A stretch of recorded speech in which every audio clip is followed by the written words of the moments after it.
அல்லாஹ் இந்த உலகில் ஒவ்வொரு மனிதர்களையும் ஒவ்வொரு துறை சார்ந்த முறையில் வாழ வைத்துக் கொண்டிருக்கின்றான். உதாரணத்திற்கு இந்த உலக வாழ்க்கை நிகழ்வு எப்படி இருக்கும் என்றால், இந்த உலகில் பலதரப்பட்ட மனிதர்கள் வாழ்ந்து ஒவ்வொரு விடயமாக வாழ்ந்து கொண்டிருப்பார். ஒருவன் நல்லவனாக வாழ்வான், ஒருவன் கெட்டவனாக வாழ்வான், ஒருவன் தன்னுடைய தொழிலில் சுத்தமாக நேர்த்தியாக செய்ய வேண்டும் என்பதாக வாழ்வான், ஒருவனுடைய தொழிலே திருட்டு தொழிலாக இருக்கும், விபச்சார தொழிலாக இருக்கலாம். இப்படி இந்த உலகில் எப்படியான ஒரு நிலையில் வாழ்ந்தாலும், எந்த தரத்தில் எந்த மனிதன் எப்படியான ஒரு சூழலில் வாழ்ந்து கொண்டிருந்தாலும் அவனுடைய வேட்கை மனதில் ஒன்றே ஒன்றாகத்தான் இருக்கும். நான் மரணித்த பிறகு சோனத்திற்கு செல்ல வேண்டும்.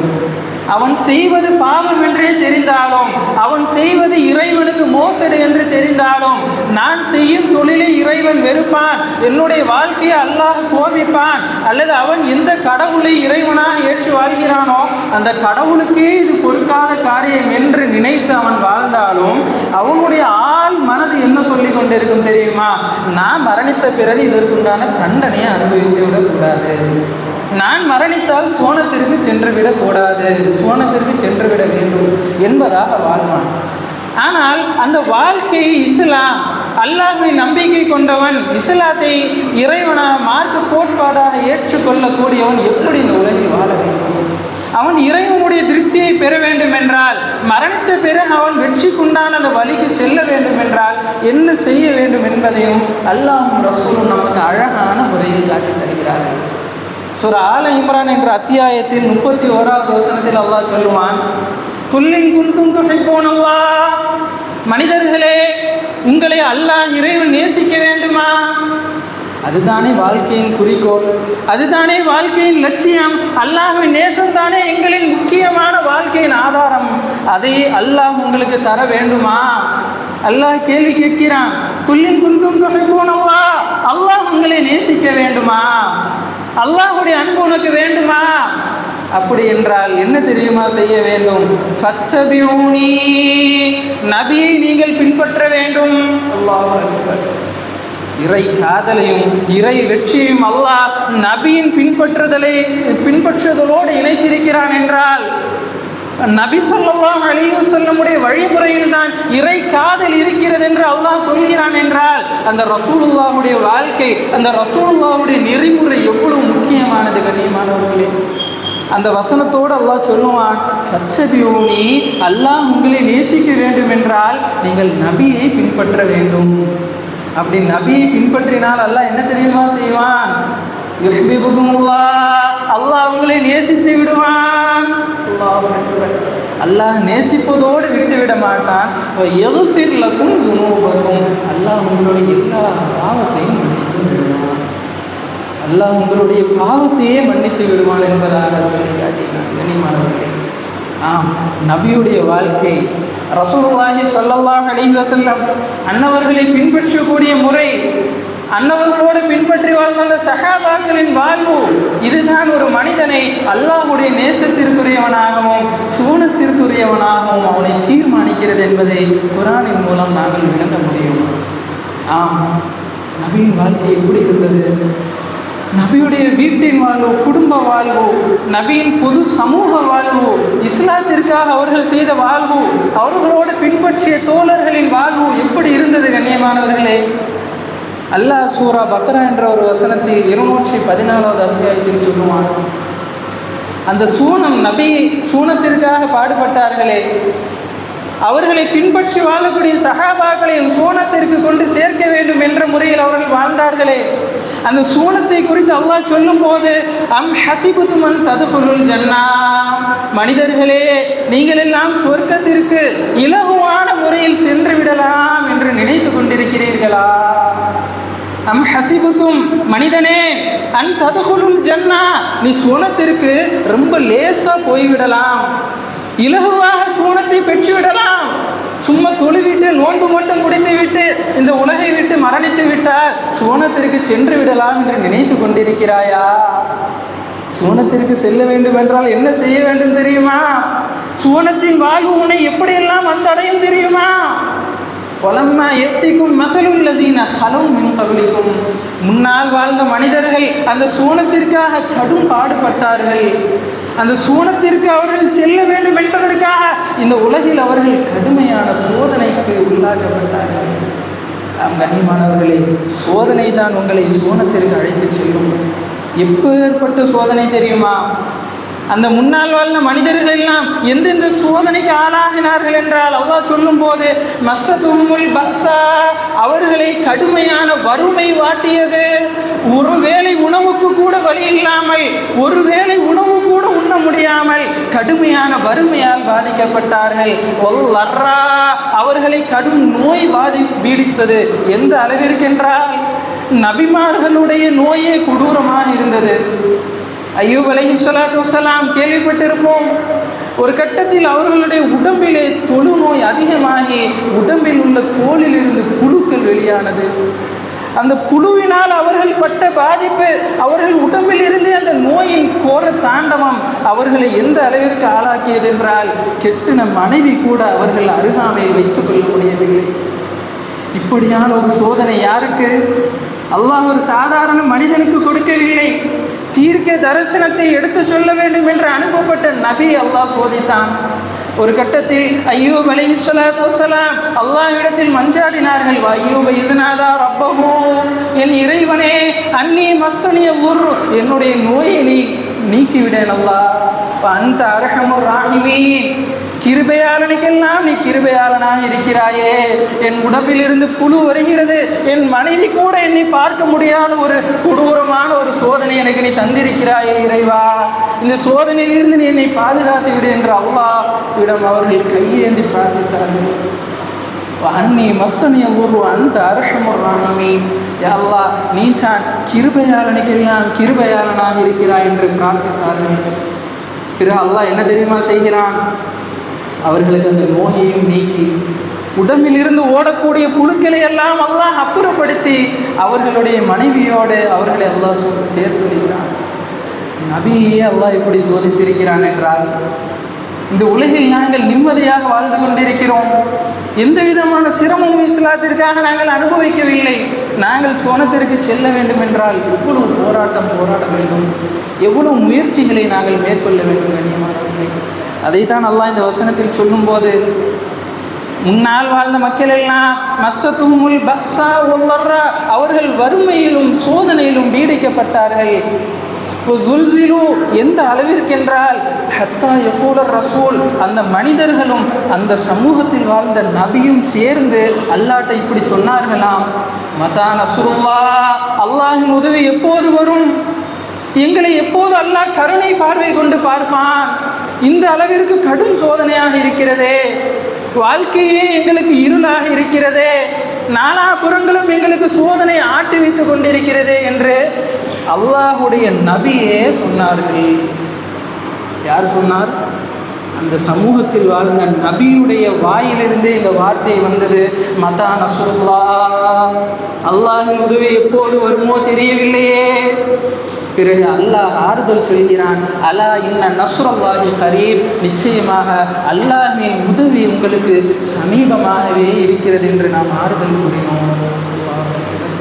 கண்ணியமானவர்களே, நாங்கள் சூனத்திற்கு செல்ல வேண்டும், அல்லாஹ்வின் அன்பை பெற வேண்டும் என்றால் ரொட்டைன் லைஃபில் தினசரி வாழ்க்கையில் நாம் செய்யக்கூடிய அந்த தொழுகை, அந்த இபாதத் மட்டும் எங்களை சூனத்திற்கு அழைத்து செல்லாது என்பதை இஸ்லாமிய மார்க்கம் தெளிவாக காட்டுகிறது. ஒருமுறை உமர் ரலியல்லாஹு அன்ஹு அவர்களும் ஏனைய சஹாபாக்களும் ஒரு மீட்டிங், ஒரு மஷூரா போன்று செய்து கொண்டிருந்த ஒரு கலந்துரையாடல் நிகழ்வு நடந்து கொண்டிருந்தது. அந்த நேரத்தில் ஒவ்வொரு சஹாபாக்களும் தங்களுடைய தோழர்களான பிற சஹாபாக்களிடம் சில விஷயங்களை கேட்டார்கள். நீங்கள் மார்க்கத்திற்காக என்னென்ன விஷயங்களை செய்தீர்கள், நீங்கள் அல்லாஹ்வுடைய மார்க்கத்திற்கு உங்களுடைய பங்களிப்பை, உங்களுடைய முயற்சிகளை என்ன செய்தீர்கள், நீங்கள் மார்க்கத்திற்காக செய்த தியாகங்கள் என்ன என்று உமர் ரலியல்லாஹு அன்ஹு அவர்கள் முதற்கொண்டு ஏனைய சஹாபாக்கள் ஒவ்வொருவராக பேசிக் கொண்டிருந்தார்கள். அந்த நேரத்தில் ஹப்பாப் பின் அரத் ரலியல்லாஹு அன்ஹு என்ற ஒரு சஹாபி, அந்த சஹாபி அந்த நிகழ்விலே அந்த சபையிலே உட்கார்ந்திருக்கிறார்கள்.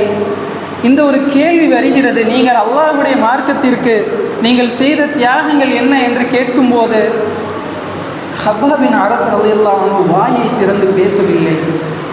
அவர்கள் தன்னுடைய மேலாடை சட்டையை கழற்றி காட்டினார்கள். ஹதீஸில் பதிவு செய்யப்பட்ட சம்பவம். அவர்களுடைய முதுகெல்லாம் ஓட்டையாக இருக்கிறது. அல்லாஹ் அக்பர்.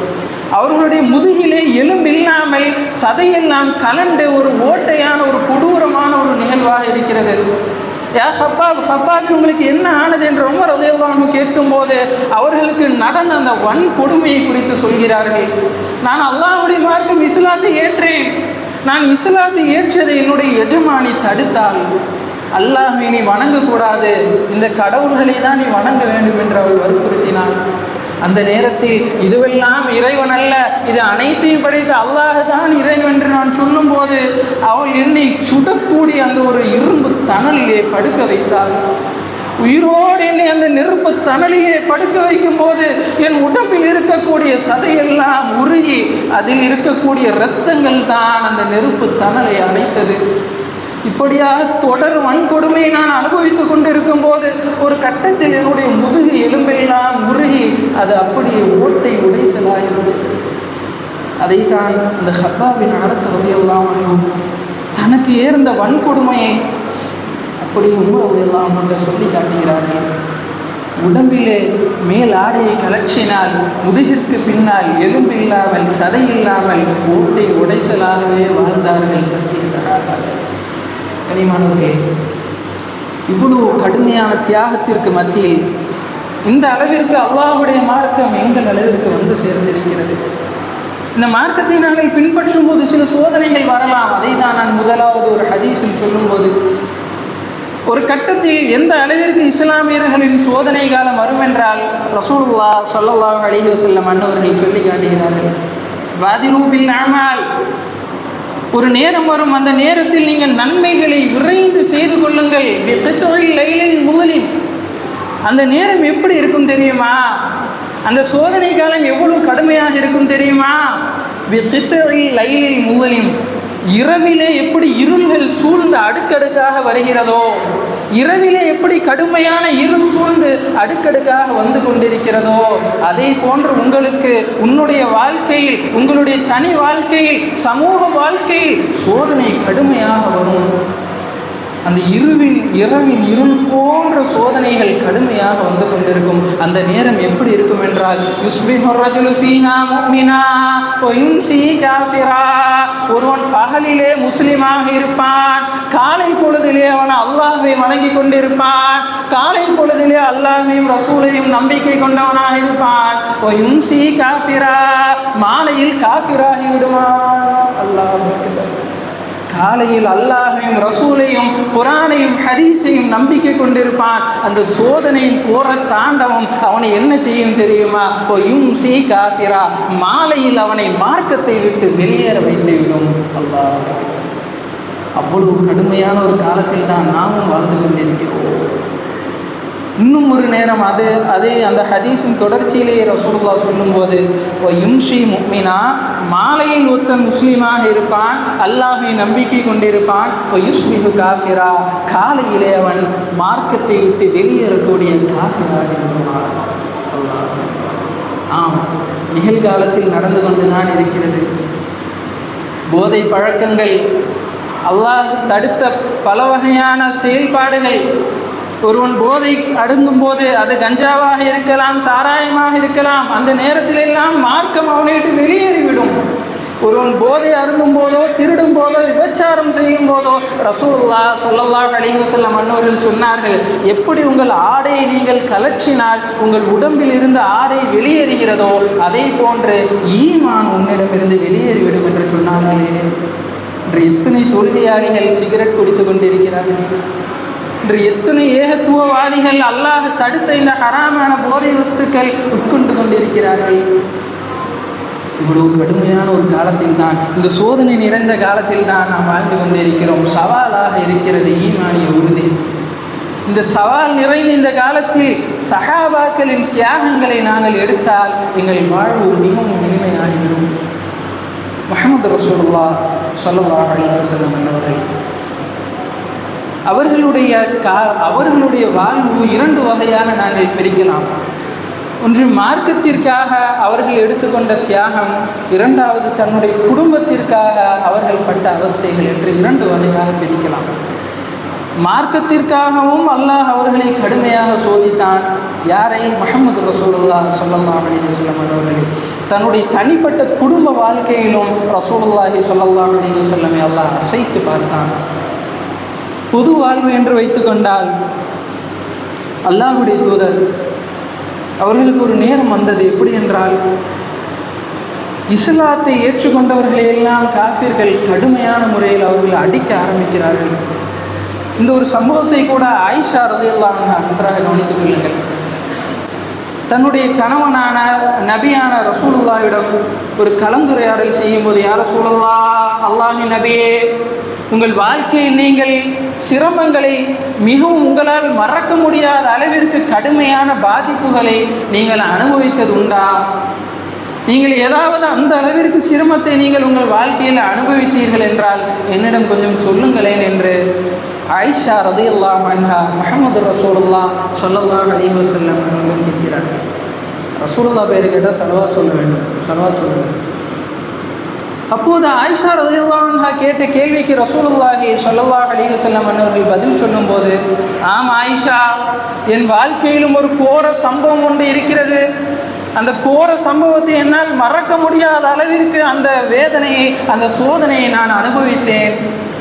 என்ன தெரியுமா? உன்னுடைய அதாவது அந்த தாயிஃபுடைய சம்பவத்தை எடுத்து சொல்கிறார்கள். அந்த குறைஷிகள் கூட ஆயிஷா ரலியல்லாஹு அன்ஹா அந்த குடும்ப ஒரு வாரிசாக வரக்கூடிய ஒரு விஷயம் இருக்கிறது. அந்த தாயிஃபிலே உன்னுடைய அந்த மக்கள், மக்கத்து குறைஷிகள் என்னை அடித்து என்னை ரத்தம் சிந்த ஓட வைத்தார்களே, அந்த சம்பவத்தை அப்படியே ஆயிஷா ரலியல்லாஹு அன்ஹா எமோஷனலாக பகிர்கிறார்கள். ஆம் கண்ணியமானவர்களே, வரலாற்றில் கூட அந்த விஷயம் ஆமுல் ஹுசுன், கவலை ஆண்டு என்று பதிவு செய்யப்படும். ரசூலுல்லாஹ்க்கு அடுக்கடுக்காக 3 சோதனைகள் தொடர்ச்சியாக வந்தது. முதலாவது அபூ தாலிபின் மரணம். ஒரு நபியே அல்லாஹ் இப்படி சோதிக்கிறான் என்றால் என்னை சோதிக்காமல் இருப்பானா? நான் இஸ்லாத்திற்காக என்ன சோதனை மேற்கொண்டிருக்கிறேன் என்பதை நாங்கள் கவனத்தில் கொள்ள வேண்டும். அபூ தாலிப் என்ற ரசூலுல்லாஹின் சிறிய தந்தை, ரசூலுல்லாஹி ஸல்லல்லாஹு அலைஹி வஸல்லம் அன்னவர்களை மக்கத்து குறைஷிகள் இந்த குர்ஆனின் வஹீயை சொல்லும்போது அடித்து கொலை செய்ய ஓடி வந்தார்கள். வரும்போது ரசூலுல்லாஹ் அவர்களை அரணாக வைத்து பாதுகாத்தவர் இந்த அபூ தாலிப் தான். அவர் அல்லாஹ்வை ஏற்றுக்கொள்ளாமல் இருந்தாலும் அவர் தன்னுடைய அண்ணன் மகன், தன்னுடைய சகோதரன் மகனை அரணாக பாதுகாத்தார். அதனால தான் அல்லாஹ் நாளைக்கு மறுமையில் அவருக்கு ஒரு சின்ன ஒரு வேதனையை கொடுக்குறான். அந்த சின்ன வேதனை எப்படி தெரியுமா? அந்த சின்ன வேதனை எப்படி தெரியுமா இருக்கிறது? ஹதீஸிலே பார்க்கும்போது உள்ளங்காலிலே நெருப்பு சூடு ஏற்றப்படுமாம். இதுதான் நரகத்திலேயே சிறிய வேதனை. அந்த உள்ளங்காலிலே நெருப்பு சூடு ஏற்றும் போது அந்த சூடு மூளைக்கு மேல் சென்று மூளையை கொதித்து வெந்துவிடும் என்பதாக இஸ்லாம் சொல்கிறது. அல்லாஹ் அக்பர். இதுதான் தண்டனையிலேயே சிறிய தண்டனை. உள்ளங்காலிலே நெருப்பு சூடு ஏற்றப்படும் போது அந்த சூடு அவருடைய தலைக்கு மேல் சென்று மூளையை கொதித்து விடுகிற அளவிற்கு அல்லாஹ் அந்த சூடை ஏற்றுவான். இதுதான் அபூ தாலிபிற்கு கிடைக்கும் தண்டனை. இதுதான் பாவம் செய்து நரகத்திற்கு செல்லக்கூடியவர்கள் அனுபவிக்கக்கூடிய கீழான மிகவும் சிறிய ஒரு தண்டனை என்பதாக மார்க்கம் சொல்கிறது. சின்ன தண்டனைக்கே மூளையெல்லாம் கொதிக்கிறது என்றால் அந்த நரக நெருப்பை நம்மால் தாங்க முடியுமா? ஆக அந்த அபூ தாலிபின் மரணம் முதலாவது ரசூலுல்லாஹை அப்படியே ஆட்டுவித்தது. இரண்டாவது, அபூ தாலிப் மரணித்த சிறிது காலத்திலேயே, இன்னும் 1 வருஷத்திற்குள்ளாகவே நடக்கிறது, அருமை மனைவி ஹதீஜா ரலியல்லாஹு அன்ஹா. அருமை மனைவி ஹதீஜா ரலியல்லாஹு அன்ஹா இந்த குர்ஆனை இக்ரா பிஸ்மி ரப்பிக்கல்லதீ ஹலக், குர்ஆனை ஓதுங்கள், இதுதான் சத்திய மார்க்கம் என்று சொல்லும் போது ஊரே பொய்ப்பித்தது. ஹதீஜா ரலியல்லாஹு அன்ஹா அன்னவர்கள் மட்டும்தான் அவர்களை மெய்ப்பித்தார்கள். தன்னுடைய சிரமமான சூழலிலே வஹி இறங்கும் போது கடுமையான வேதனையை நாயகம் ஸல்லல்லாஹு அலைஹி வஸல்லம் அன்னவர்கள் அனுபவிப்பார்கள். அப்படி அனுபவிக்கும் போது அவர்களை போர்வை எடுத்து போர்த்தி அவர்களை கண்ணியப்படுத்தக்கூடிய அந்த மனைவி ஹதீஜா ரலியல்லாஹு அன்ஹா மரணிக்கிறார்கள். இரண்டாவது இப்படி ஒரு சம்பவம் நடக்கிறது. எல்லாமே சிறிது சிறிது காலத்திலேயே நடக்கிறது, ஒரு வருடத்திற்குள்ளாக. மூன்றாவது, தாயிஃபிலே அழைப்பு பணிக்கு செல்கிறார்கள். தாயிஃபிலே அழைப்பு பணி செல்லும் போது அல்லாஹ்வுடைய கட்டளைக்கிணங்க செல்கிறார்கள்.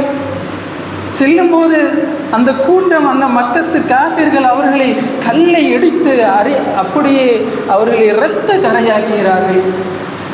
பைத்தியங்களையும் குழந்தைகள் கிட்டையும் கல்லை கொண்டு நாயகம் ஸல்லல்லாஹு அலைஹி வஸல்லம் அன்னவர்களை அடித்து இரத்த கரையாக மாற்றி அவர்களுடைய உடம்பையெல்லாம் சேதப்படுத்தினார்கள். இந்த மூன்றும் ஒரே வருடத்தில் நடக்கும்போது வரலாற்றில் பதிவு செய்யப்படும். நபி ஸல்லல்லாஹு அலைஹி வஸல்லம் அன்னவர்கள் அனுபவித்த ஆண்டு ஆமுல் ஹுஸன், கவலை ஆண்டு என்பதாக பதிவு செய்யப்படும். இந்த நேரத்தில் கூட இவ்வளோ கொடூரமான ஒரு வேதனைகளை அனுபவிக்கும் போது கூட ரசூலுல்லாஹி ஸல்லல்லாஹு அலைஹி வஸல்லம் அன்னவர்கள் மார்க்கத்தில் எவ்வளவு உறுதியாக இருந்திருக்கிறார்கள். தனக்கு ஒருவன் துரோகம் செய்தாலும் இந்த மார்க்கத்தின் முதிர்ச்சி, மார்க்க அறிவு எப்படி இருக்க வேண்டும் தெரியுமா? தன்னுடைய வேதனைகள் மூலமாக தானும் அல்லாஹ்விடத்தில் இஸ்திகாமத்தாக இருப்பது, இரண்டாவது அதன் மூலமாக அவனை இஸ்லாத்தின் பக்கம் ஈர்க்க வைப்பது. இதுதான் ஒரு முஃமினின் சோதனையிலும் அவர்கள் ஆற்ற வேண்டிய மிக முக்கியமான கடமையாக இருக்கிறது. ஒருமுறை ரசூலுல்லாஹி ஸல்லல்லாஹு அலைஹி வஸல்லம், இதெல்லாம் எங்கள் வாழ்க்கைக்கு மிகவும் படிப்பினையான ஒரு விஷயம். ஒருவன் கொல்ல வருகிறான். உமாமா என்ற ஒரு நாட்டிலிருந்து சுமாமா என்ற ஒரு மனிதன் வருகிறான். இவனுடைய மோட்டிவ் என்ன தெரியுமா?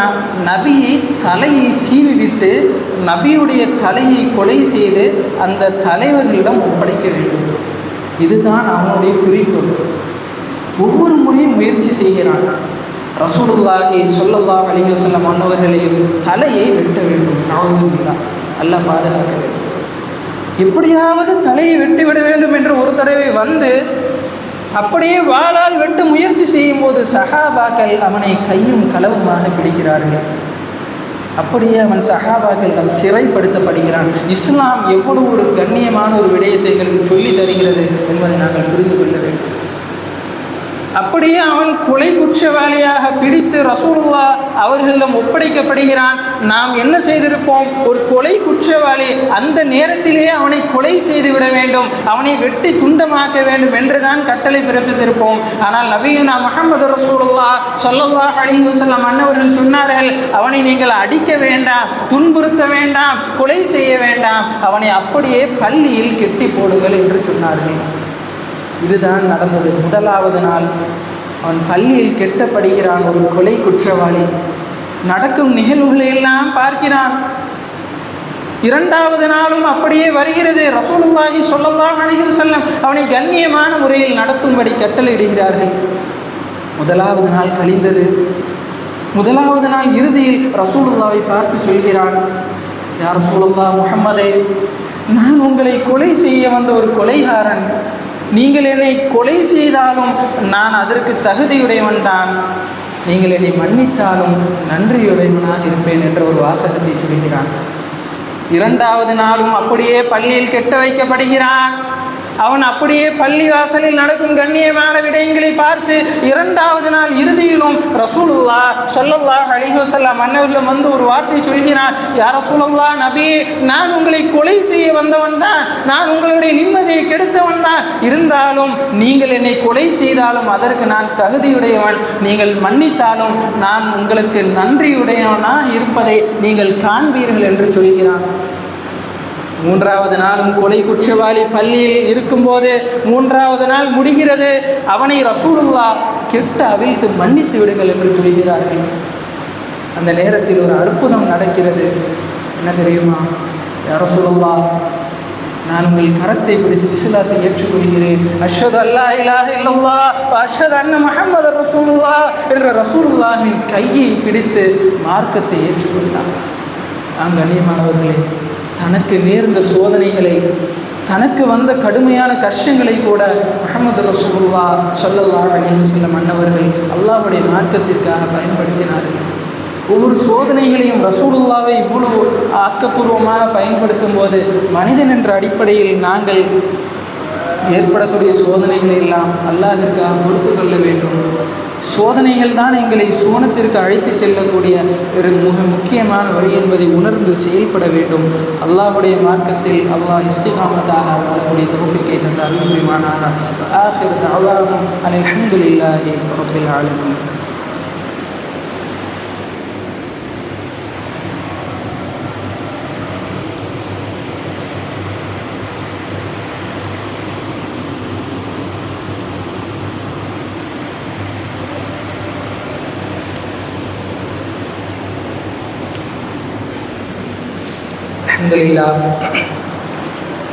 الحمد لله رب العالمين والعاقبة للمتقين ولا عدوان إلا على الظالمين. أما بعد فيا عباد الله أوصيكم بإياي أولا بتقوى الله. إن الله وملائكته يصلون على النبي يا أيها الذين آمنوا صلوا عليه وسلموا تسليما. اللهم صل على محمد وعلى آل محمد وبارك وسلم عليه. கனிமானவர்களே, மார்க்கத்தில் அல்லாஹ் சோதனைகளை மூலமாக தான் சோனத்தை வைத்திருக்கிறான் என்பதை மையமாக கொண்டு சில விஷயங்களை நாம் பார்த்தோம். இந்த இரண்டாவது உரையில் நபிமார்கள் தங்கள் வாழ்க்கையில் முன்னால் வாழ்ந்த நபிமார்கள் முஹம்மது ரசூலுல்லாஹ் ஸல்லல்லாஹு அலைஹி வஸல்லம் அவர்களுக்கு முன்னால் வாழ்ந்த நபிமார்களும் கடுமையான சோதனைகளை இந்த மார்க்கத்திற்காக மேற்கொண்டார்கள் என்ற விஷயத்தை பார்த்து நிறைவுக்கு வரலாம். அல்லாஹ் அந்த வசனத்தில் சொல்லும்போது, நீ சோனத்திற்கு செல்ல வேண்டும் என்றால் இந்த உலகில் எப்படியெல்லாம் ஒரு விஷயத்தை கடந்தாக வேண்டும் என்பதாக அல்லாஹ் அந்த வசனத்தில் சொல்லும்போது, மஸ்ஸத்துஹுமுல் பக்ஸா வல் லர்ரா என்று அல்லாஹ் சொல்லுவான்.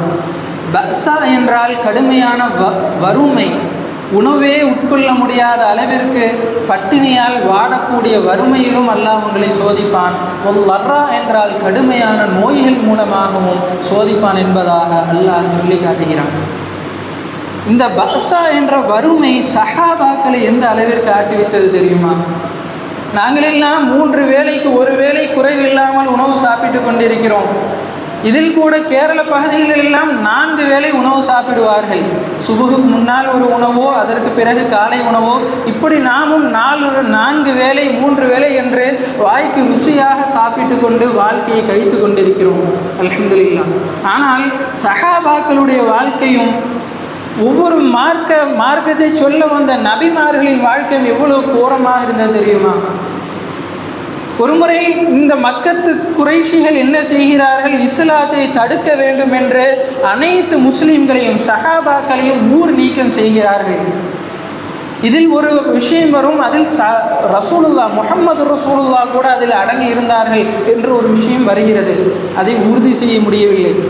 இந்த நேரம் அனைத்து சஹாபாக்களும் ஹைபர் கனவா என்ற ஒரு பள்ளத்தாக்கின் அருகிலே ஊர் நீக்கம் செய்யப்படுகிறார்கள். கொஞ்சம் நாங்கள் இதையெல்லாம் சிந்திக்க வேண்டும். நாங்கள் எவ்வளவு சுகபோகமான வாழ்ந்து கொண்டிருக்கிறோம். அந்த வருடங்கள் எந்த அளவிற்கென்றால், யாராவது இந்த முஸ்லிம்களிடம் கொடுக்கல் வாங்கல் செய்தாலோ, அவர்களை நீங்கள் சந்தித்தாலோ, அவர்களிடம் உறவு நீங்கள் வைத்தாலோ நீங்களும் ஊர் நீக்கம் செய்யப்படுவீர்கள் என்பதாக அபூ ஜஹில், உத்பா, ஷைபா போன்ற மக்கத்து குறைஷிகள் கடுமையாக எச்சரிக்கிறார்கள். அந்த நேரம் 1 வருடங்களையும் தாண்டியது. வரலாற்றிலே பதிவு செய்யப்படுகிறது, ஹதீஸிலே 2 வருடங்கள், ஏறத்தாழ 2 வருடங்கள் எந்த சஹாபாக்களுக்கும் சரியான உணவு கிடையாது. ஒரு கட்டத்தில் கடுமையான பசியிலே அவர்கள் ஆட்டுவிக்கப்பட்டு மரப்பட்டைகளையும் மர இலைகளையும் எடுத்து சாப்பிட்டார்கள். சாப்பிட்டு எந்த அளவிற்கு ஆனது என்றால் அவர்களுடைய மலமெல்லாம் ஆட்டு புழுக்கைகள் போன்று ஆனது என்பதாக ஹதீஸிலேயும் வரலாற்றிலும் நாங்கள் பதிவு செய்கிறோம். 2 வருடங்களாக எந்த விதமான உணவும் இல்லை. மர பட்டைகளும் மர இலைகளையும் சாப்பிட்டு அல்லாஹ்வுடைய மார்க்கத்தை மட்டும்தான் அவர்கள் ஏற்றார்கள். வேறு எந்த விதமான பாவமும் செய்யவில்லை. ஊர் நீக்க முழுமையாக செய்யப்படுகிறது. யாராவது அவர்களை சந்தித்தால் நீங்களும் ஊர் நீக்கம் செய்யப்படுவீர்கள் என்று அபூ ஜஹல், உத்பா, ஷைபா போன்றவன் கடுமையாக எச்சரிக்கிறான். ஒரு கட்டத்தில் எந்த உணவும் இல்லை, குடிக்க தண்ணி இல்லை, மர பட்டைகளையும் மர இலைகளையும் சாப்பிட்டே சஹாபாக்கள் இந்த இஸ்லாத்தை நம்ம அளவிற்கு கொண்டு சேர்த்திருக்கிறார்கள். இன்று நாம் எவ்வளவு மார்க்கத்தில் பொடுபோக்காக இருக்கிறோம். அல்லாஹ் தடுத்த எந்த விஷயங்களையும் செய்ய நாங்கள் தடுமாறுகிறோம். இன்றைய காலம் தற்காலத்திலே கிரிக்கெட் என்ற இந்த சமூகம் கிரிக்கெட்டில் மூழ்கி கிடக்கிறது. ஏகத்துவவாதிகள் கூட சில நேரம் இந்த கிரிக்கெட்டில் ஆட்டுவித்தப்படுகிறார்கள். எந்த விதமான நன்மையும் தராத இந்த பொழுதுபோக்கிலே இந்த இஸ்லாத்தை ஏற்றுக்கொண்டவர்கள், அல்லாஹ்வை நம்பிக்கை கொண்டவர்கள், இளம் வயதினர்கள் இந்த கிரிக்கெட்டிலும் இன்ஸ்டாகிராமிலும் தங்களுடைய வாழ்க்கையை கழித்தால் இந்த சஹாபாக்களை போன்று நாம் எப்படி வாழ்வது? தேவையில்லாத காரியங்களில் மூழ்கி இருக்கக்கூடியவன் ஒரு நல்ல முஸ்லீமாக இருக்க முடியாது. அதை தான் ரசூலுல்லாஹி ஸல்லல்லாஹு அலைஹி வஸல்லம் இந்த ஹதீஸில் சொல்லும்போது, மின் ஹுஸ்னில் இஸ்லாமில் மர்இ, மார்க்கத்தில், இஸ்லாமிய மார்க்கத்தில் நல்லவன் யார் தெரியுமா? அல்லாஹ்வுடைய மார்க்கத்தில் சிறந்த ஒரு முஸ்லிம் யார் தெரியுமா? தர்குஹு மாலா யானி, தனக்கு தேவையில்லாத, தனக்கு பிரயோஜனம் அளிக்காத காரியங்களை விட்டு விடக்கூடியவன் தான் நல்ல முஸ்லிம். கிரிக்கெட் மூலமாக ஏதாவது பிரயோஜனம் உண்டா? இந்த கிரிக்கெட் எங்களுடைய மறுமை வாழ்க்கைக்கு ஏதாவது உதவி செய்யுமா? இந்த கிரிக்கெட்டை பார்ப்பதன் மூலமாக இந்த உலகில் எங்களுக்கு ஒரு 5000 ரூபாய் கிடைக்குமா? ஏதாவது ஒரு பயன் இருக்கிறதா? எந்த பயனும் இல்லாத கிரிக்கெட்டிலேயே ஒரு 2-3 மாதங்களாக இந்த சமூகம் மூழ்கி கிடைக்கிறது. சஹாபாக்கள் எல்லாம் உணவே இல்லாமல் மர பட்டைகளையும் மர இலைகளையும் சாப்பிட்டு தங்களுடைய ஆயுளை கழித்து இந்த இஸ்லாத்தை எங்கள் அளவிற்கு கொண்டு சேர்த்திருக்கிறார்கள். நாங்களோ கடுமையான முறையில் அல்லாஹ்வுடைய மார்க்கத்தை கொடுப்போக்காக வாழ்ந்து கொண்டிருக்கிறோம். இறுதியாக ஒரு விஷயத்தை மட்டும் சொல்லி நான் நிறைவு வருகிறேன். இந்த நம் கூட இருக்கக்கூடிய மனிதர்கள் விலகுவதன் மூலமாகவும் அல்லாஹ் நமக்கு ஒரு சோதனை தருவான். மூசா அலைஹிஸ்ஸலாத்து வஸ்ஸலாம் அவர்கள் ஒரு கடுமையான ஒரு நிலைக்கு தள்ளப்படுகிறார்கள். அந்த நேரத்தில் மூசா அலைஹிஸ்ஸலாத்து வஸ்ஸலாம் அன்னவர்களை ஏற்ற அவர்களோடு இருந்த சில நபர்கள் இருக்கிறார்கள். அந்த நபர்களோடு தான் அந்த சோதனையை அவர்கள் வெற்றி கொள்ள முடியும் என்ற ஒரு நிலை. அந்த நேரத்தில் அல்லாஹ் மூசா நபி எப்படி தெரியுமா சோதிக்கிறான்?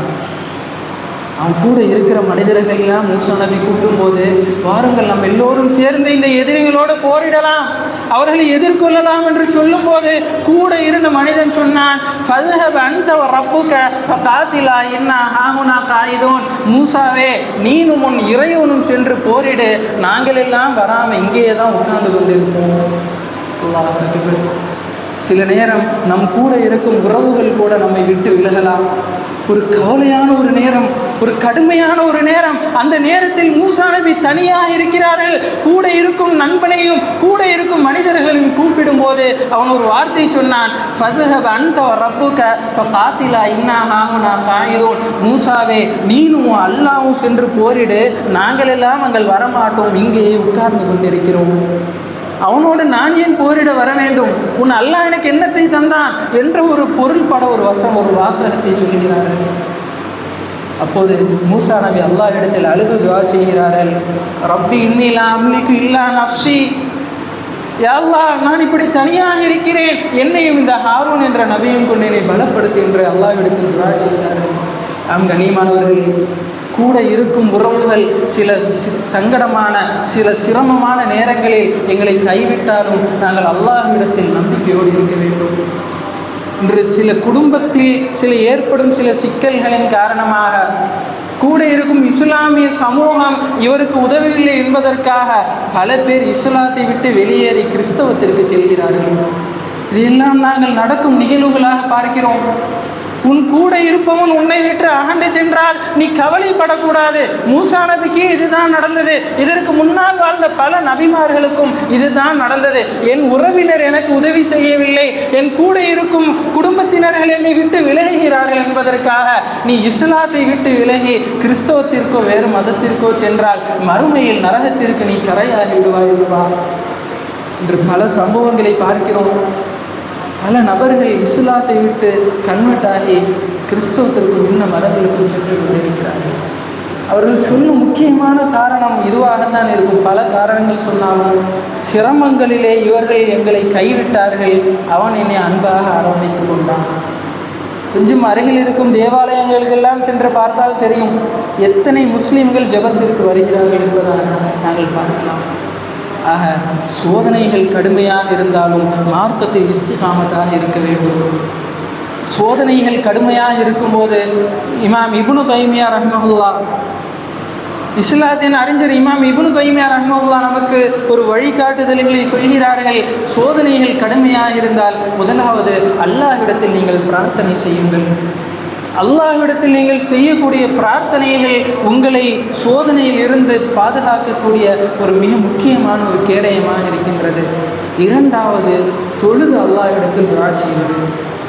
இந்த 2 ரக்காத் தொழுகையின் மூலமாக உனக்கு நடக்கக்கூடிய வேதனைகள், சிரமங்களை நீ அல்லாஹ்விடத்தில் முறையிட்டால் அல்லாஹ் உன்னை நிச்சயமாக காப்பாற்றுவான். எப்படி இந்த மனிதன் எப்படி மூசா நபியிடம் சொன்னானோ, நான் இங்கேயே உட்கார்ந்திருப்பேன், ஃபதுஹப் அன்த வ ரப்புக, நீயும் உன் இறைவனும் சென்று போரிடு என்று சொன்னானே. இந்த இக்கட்டான சூழ்நிலையில் மூசா நபி அல்லாஹ்வின் நம்பிக்கை கொண்டிருந்தார்கள். இறுதியில் அல்லாஹ் என்ன செய்தான் தெரியுமா? கடலை பிளந்து மூசா நபியை காப்பாற்றினான். அல்லாஹ் என்ன செய்தான்? கடலை பிளந்து அவர்களுக்கு கடலிலே அல்லாஹ் பாதையை உண்டு பண்ணினான். அதற்கு முன்னதாக மூசா நபி எவ்வளவு மன உளைச்சலுக்குள்ளாகினார்கள். கூட இருப்பவனே என்னை கைவிட்டு விட்டானே, அவன் என்ன கடுமையான வார்த்தையை பேசுகிறான். சில நேரம் நம்மவர்களும் இப்படி கடுமையான வார்த்தையை பாவிப்பார்கள். அதே போன்று அவனும் சொல்கிறான், ஃபதுஹப் அன்த வ ரப்புக, நீயும் அல்லாஹ்வும் போ. மட்டமாக கேவலமாக பேசுகிறான். பேசும்போது அந்த மூசா நபியின் அந்த ஈமானை உறுதி என்ன செய்தது? கடலையே பிளக்க வைத்தது. அதே போன்று உன் வாழ்க்கையில் நீ சோதனைகளை அனுபவிக்கிறாயா? அல்லாஹ்வோடு இரு, அல்லாஹ்வுடைய கையை பிடித்து கொண்டிரு, அல்லாஹ்வுடைய மார்க்கத்தில் இஸ்திகாமத்தாக இருந்தால் எப்படி கடல் பிளக்கப்பட்டதோ அதே போன்று அல்லாஹ் உன்னுடைய சோதனைக்கும் ஒரு தீர்வை காட்டுவான். இதுதான் இஸ்லாமிய நியதி. எல்லா நபிமார்களும் சிரமத்திற்கு ஆளாக்கப்பட்டார்கள். எல்லா மனிதனும் தன்னுடைய ஈமானுக்கு ஏற்றவாறு சோதிக்கப்பட்டான். சோதனையை அவர்கள் ஆரம்பத்தில் அடைந்தாலும் இறுதியில் அல்லாஹ் ஒரு செழிப்பான ஒரு வாழ்க்கையை கொடுத்தான். அதை போன்ற வாழ்க்கை அல்லாஹ் நமக்கும் தந்த அருள் புரிவானாக. சிரமமான நேரங்களில் அல்லாஹ்வோடு இருக்கக்கூடிய நல்ல ஒரு பாக்கியத்தை தருவானாக. அப்படி இருந்தால் அல்லாஹ் ஒரு வாக்குறுதியும் சொல்கிறான். என்ன தெரியுமா?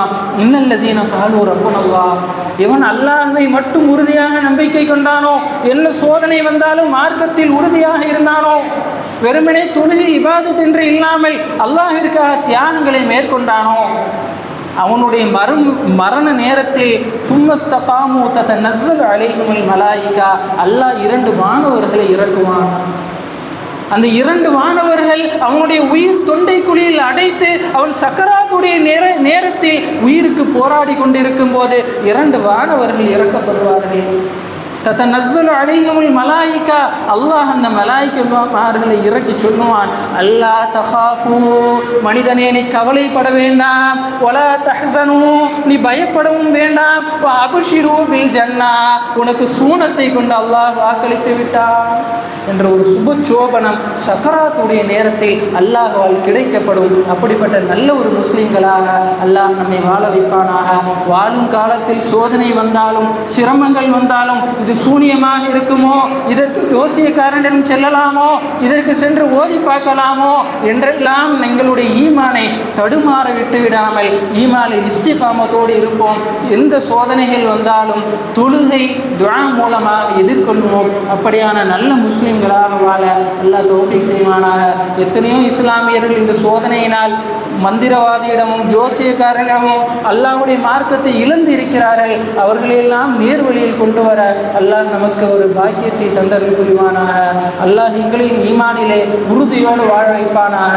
எந்த சோதனைகள் வந்தாலும் அதை தெளிவாக நேர்கொண்ட பார்வையினால் அல்லாஹ் அதை வெற்றி கொள்ளக்கூடிய தௌஃபீக்கை ஏற்படுத்தி தருவானாக. ஆகிரு தஅவாஹும் அனில் ஹம்துலில்லாஹி ரப்பில் ஆலமீன். இன்னல்லாஹ யஅமுரு பில் அத்லி வல் இஹ்சான் வ ஈதாஇ தில் குர்பா வ யன்ஹா அனில் ஃபஹ்ஷாஇ வல் முன்கரி வல் பகி யஅஇதுக்கும் லஅல்லக்கும் ததக்கரூன். அஸ்ஸலாமு அலைக்கும் வ ரஹ்மத்துல்லாஹி வ பரகாத்துஹு.